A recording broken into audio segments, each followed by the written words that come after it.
Abordado. Bienvenidos a Abordado. Aquí hablamos de todo. Yo soy Jorge López y estamos para aprender muchísimas cosas que puedan servir para nuestra vida y también para adquirir conocimiento que es importante. Hoy vamos a tratar de abordar un tema muy interesante acerca de dos eras que para mí tienen todo o envuelven todo este poder y toda esta cantidad de cosas que hemos podido obtener en la actualidad. Y me refiero a la era industrial y a la era digital. Para mí son dos eras que la verdad son muy importantes porque nos dieron todas estas capacidades que hoy en día poseemos, nos permitieron desarrollarnos tanto en transporte como en empresas, como en el área de construcción. Es decir, que las poblaciones pues pudiesen acceder a mejores vidas, o sea, una cantidad brutal de cosas. Entonces estamos hablando de que estas dos eras marcaron algo muy importante en la historia.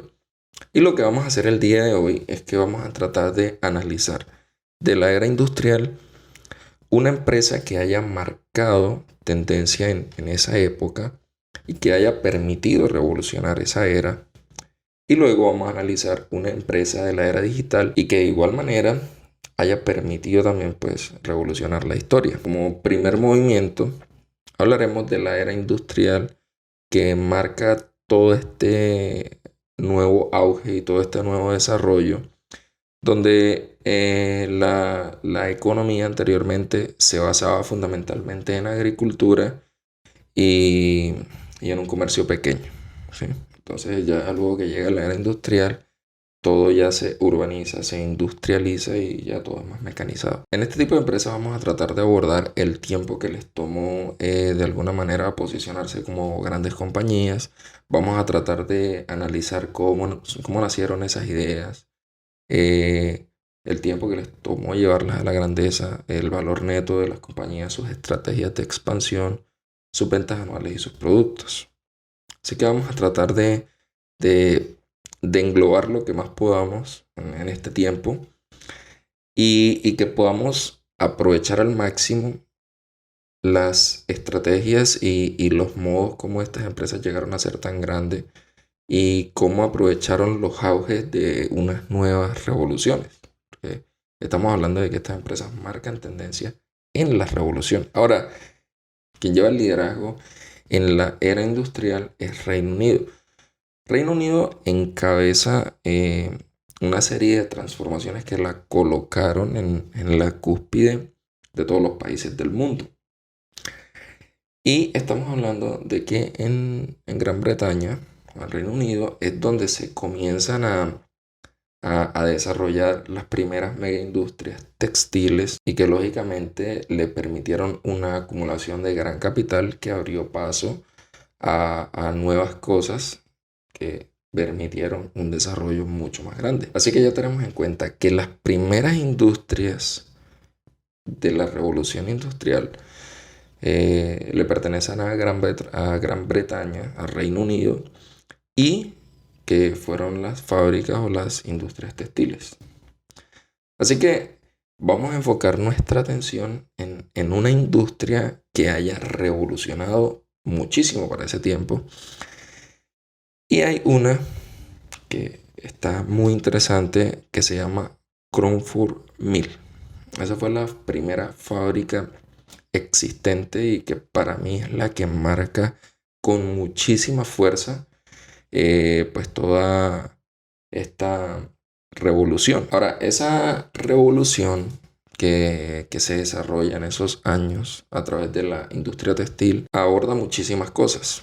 Y algo que primero podemos resaltar es que para esos años ya se estaba, o sea, en 1733 se había inventado una lanzadera volante hiladora, que era la que estaba en tendencia y había permitido el crecimiento y una demanda increíble en la parte textil y estaba en su pleno auge. Así que es cuando entra en esta historia Richard Arkwright, que nace el 23 de diciembre de 1732. Y este personaje en particular me llama mucho la atención porque en sus años fue un caso de controversia, pero él pues, nació en una familia de muchísimos hermanos y su papá era sastre. Sus primeros años él los pasa siendo barbero o peluquero hasta los 28 años. Y bueno, luego consiguió inventar un tinte que era resistente al agua, el cual luego vendió y con ese dinero que ahorró, entonces logró hacer sus primeros trabajos con maquinarias textiles. Y luego, pues, patenta un invento. Y aquí es donde se pone muy interesante esta historia, porque en 1768 él estuvo trabajando con un relojero llamado John Kay, que no es el mismo que inventó la lanzadora volante, pues porque llevan el mismo nombre. Pero este hombre, John Kay, había estado trabajando con Thomas High, quien fue el auténtico inventor de la hiladora mecánica que luego tomó Richard Arkwright y la patentó al siguiente año como invento suyo. Así que en primera instancia ya podemos analizar que Richard Arkwright no fue quien realmente inventó la hiladora mecánica, pero tomó ese invento y lo patentó para sí. Entonces, ¿qué le permitió eso a él? Aprovechar la creciente demanda que estaba teniendo la industria textil, que no habían mega empresas. ¿Y qué hizo? Aprovechar el tiempo. Porque sabía que se estaba creando una tendencia y supo tener una visión para poder aprovechar ese tiempo. Eso es todo lo que él está haciendo. Y entonces es cuando patenta la hiladora mecánica con el nombre de water frame, ¿vale? Eso fue en el año de 1769, pero para 1771 ya él como tal se va a Cromford y allí pues comienza a desarrollar toda su empresa, una mega empresa, una mega locura, ya con una visión muy, muy bien organizada. Ahora, ¿por qué elige Cromford? Porque era un pueblo que tenía una muy buena ubicación porque todo el año tenía agua y él la necesitaba para su nueva máquina hidráulica y ese pueblo era perfecto. Luego que llegan a ese pueblo, cuando quisieron pues ya organizar toda esta cantidad de personas que iban a necesitar para la empresa, eh, es interesante notar que ni siquiera las personas que existían en ese pueblo eh, cumplían con la cantidad de personas que él necesitaba para la empresa. Eran 200 personas iniciales que necesitaban y no habían en ese pueblo esa cantidad de personas. Y es cuando ya él trae personas de otros lados. Lógicamente con el tiempo también empezaron a llegar personas de varias partes del mundo porque se dieron cuenta que estaba en pleno auge y en plena tendencia esa industria. Así que muchos empezaron a aprovechar también esas oportunidades de trabajo. Fue donde lógicamente también empezaron a llegar más personas a un solo lugar y así empezaron nuevas construcciones, escuelas, muchas cosas que permitieron que se desarrollase la sociedad y que pues lógicamente llegaran a lo que hoy en día somos. Y directamente podemos decir que Richard está muy involucrado con todo este desarrollo innovador que existió en ese momento y que hoy en día pues, aún sigue estando vigente. Y fue muy bueno eso que él pudo aprovechar para, lógicamente, pues, ser lo que hoy en día conocemos. Un mega imperio literalmente. Esto para sus años fue un mega imperio. Si pensamos en el tiempo que le tomó llegar a convertirla en una mega industria, pues podemos primero analizar que él tenía una idea muy clara, tenía una estrategia muy bien organizada y además tenía muchísima astucia porque ya podemos ver que pues de alguna manera las patentes no le pertenecían a él porque no fue una sola patente, sino fueron varias. Pues supo sacarle provecho a todo eso y pues lógicamente con un plan bien ejecutado su crecimiento fue tan fuerte que básicamente en 4 años ya él era un hombre súper poderoso, era un magnate, tenía varias industrias y bueno, era muy rico. Cuando pensamos en el valor neto de esta compañía, pues ya se hace bien difícil porque estamos hablando de los años de 1700. Así que no, bueno, no sé si se puede saber algo así, pero yo por lo menos no tengo esa información. Pero lo que sí se sabe es que cuando eh, Arkwright, o sea, Richard Arkwright murió, que fue en el año de 1792, poseía un patrimonio de 500.000 libras. Eso hoy en día serían casi 1 millón de libras esterlinas.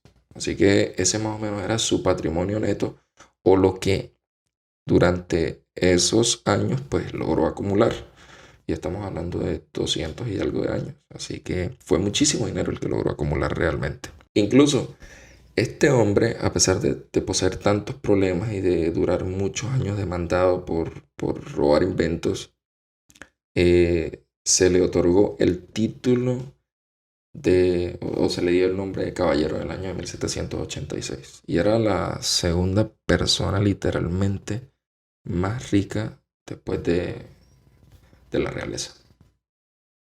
Así que no estamos hablando de cualquier persona, o sea, estamos hablando de una persona que literalmente impactó mucho en la historia de la revolución industrial. Ahora, si hablamos de una estrategia de expansión, pues creo que este personaje pues supo también aprovechar la tendencia en la que estaba la era textil y pues no fue problema para él poder expandirse porque tenía una demanda súper increíble.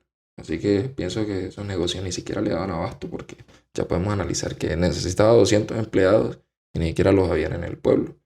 Así que estamos hablando de un negocio que tenía el potencial para expandirse de una manera increíble y muy rápida. No hay cifras exactas tampoco de sus ventas, pero sí sabemos que su comercio siempre fue la parte textil. Así que tenemos un personaje que le da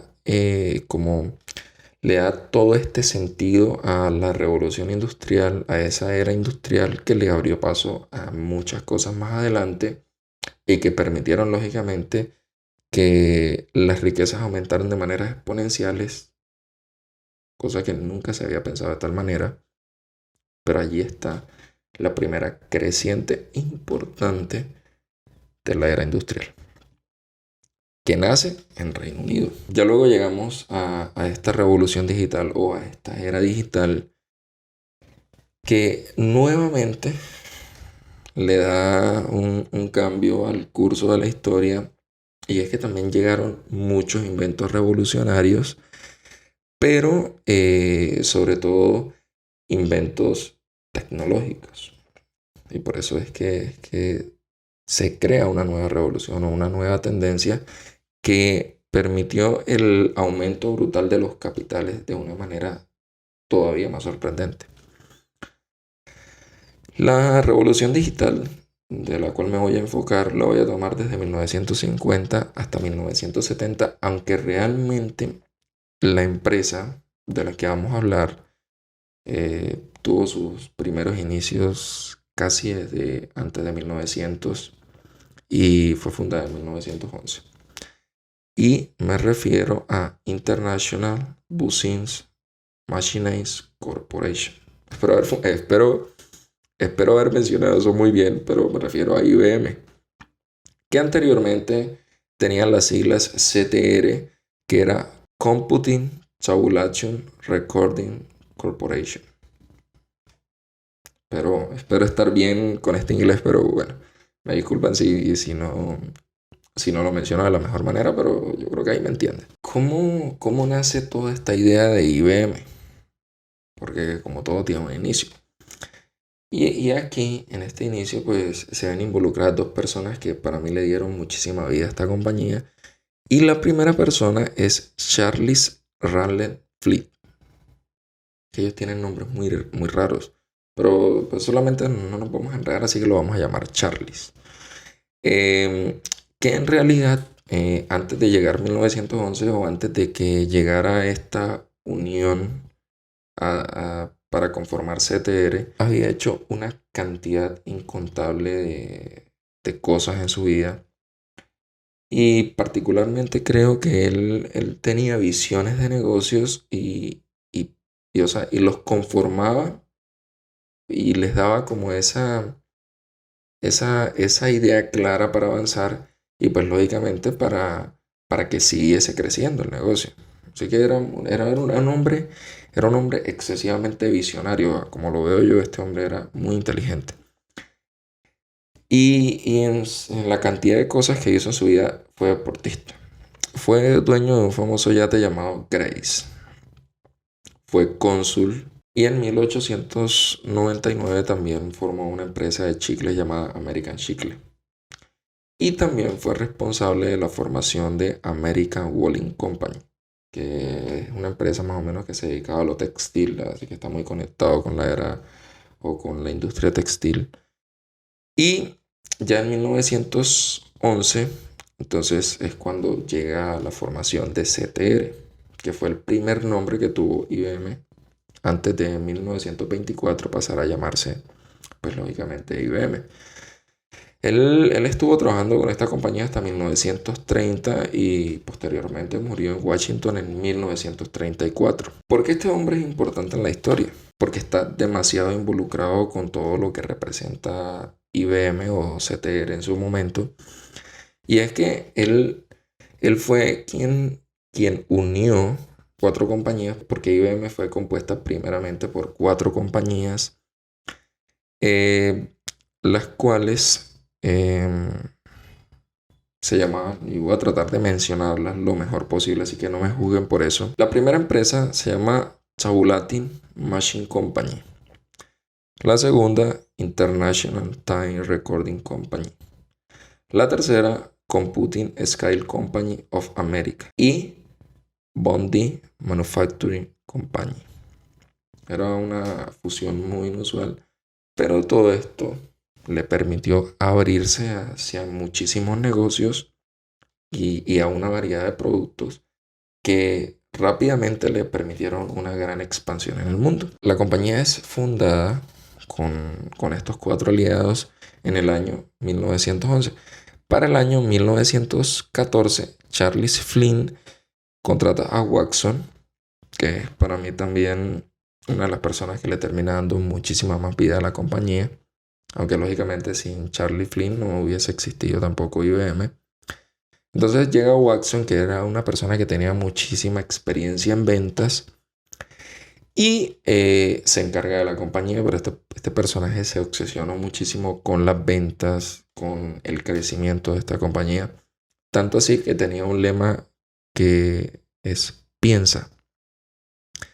Y este lema fue colgado en todas partes de la compañía. Y más adelante se volvió un eslogan muy famoso de IBM. Y Watson, al estar muchísimas décadas trabajando en esta compañía, pues lógicamente la llevó a un crecimiento muy exponencial. Tanto así que él terminó convirtiéndose en uno de los hombres más ricos de su época. Así sería el crecimiento tan fuerte que le dio a IBM. Ahora, esta compañía, como en la era industrial y aquí que estamos en la era digital, no le tomó tantos años convertirse en una mega empresa. Primero, porque estamos hablando de que supieron aprovechar, y eso es algo interesante que estamos analizando hoy, que supieron aprovechar los puntos de crecimiento o los puntos de tendencia para ellos poder revolucionar con la era o con la época o con el momento. Y eso, pues, les permitió tener un desarrollo pero tan fuerte que yo creo que no nos alcanzamos a imaginar la fuerza que tenían de crecimiento. Pero desde 1911, que fue donde se fundó la compañía, a 1914 que llega Watson, y vamos a suponer que, vamos a tomarlo desde 1911, que fue el primer comienzo de la compañía. hasta 1918 ya básicamente era una gran compañía. Tanto así que para ese año llegó a tener unos ingresos de 9 millones de dólares. O sea, en 1918. Lo que hoy en día serían unos 322 millones de dólares actuales. Y bueno, y a partir de ese momento ya crecieron muchísimo más y se expandieron muchísimo más, tanto en Europa como América del Sur, Asia y Australia. Así que esta compañía tenía visión, tenía una variedad de productos que estaban en tendencia y que eran muy necesarios para las personas que estaban creando industrias, para las personas que estaban creando empresas o para las personas que estaban innovando. Así que ellos supieron darle en el punto o en la necesidad a la persona, y eso es lo que ha permitido que estas eras y estas revoluciones pues tengan un auge tan poderoso. Lógicamente que entre la era industrial y esta era digital pues no podemos comparar esas compañías porque sus capitales son muy variados y muy excesivamente diferentes. Pero en cuanto al valor neto de, de esta compañía, pues bueno, yo no tengo la cifra exacta, no sé cuánto cueste hoy en día o cuál sea el valor global de esa compañía, porque estamos hablando de una super mega empresa, una super mega compañía que tiene, bueno, tiene centros de investigación tecnológico, tiene una cantidad de productos en el mercado, una cantidad de sedes, bueno, es muy, muy grande. Pero en 2021 tenía solamente un valor de marca, y esto es solamente valor de marca, de 91 mil millones de dólares. Así que su valor está muchísimo más allá de miles de millones.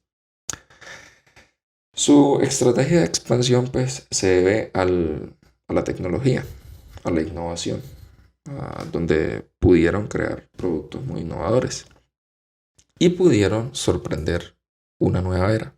Entonces, permitieron el crecimiento y la llegada de una era digital. Sus ventas anuales pues, hacen ajustes cada 3 meses, pero estamos hablando de que esta empresa en un trimestre puede llegar a facturar más de 10 mil millones de dólares.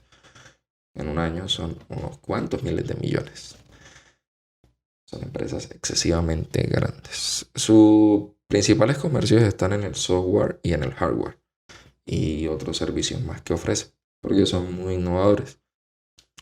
Así que en conclusión, estamos hablando de dos empresas que llegan a crear una inmensa revolución y que pudieron sorprender a nuestra era y que pudieron sorprender en esos años y pudieron tener unos crecimientos tan sorprendentes. Y hoy en día aún se siguen desarrollando muchísimas empresas e industrias de las cuales no estamos hablando aquí, compañías innovadoras de las cuales no estamos hablando aquí. Pero esa es la humanidad, o sea, la humanidad se desarrolla, la humanidad innova y somos seres muy capaces, con grandes cualidades, con grandes capacidades. Es el mundo en el que vivimos. Pero es tan lindo poder analizar y es tan bonito podernos dar cuenta de cómo estas compañías pudieron aprovechar sus momentos para crecer de maneras tan sorprendentes. Con capitales muy diferentes, pero de maneras muy sorprendentes.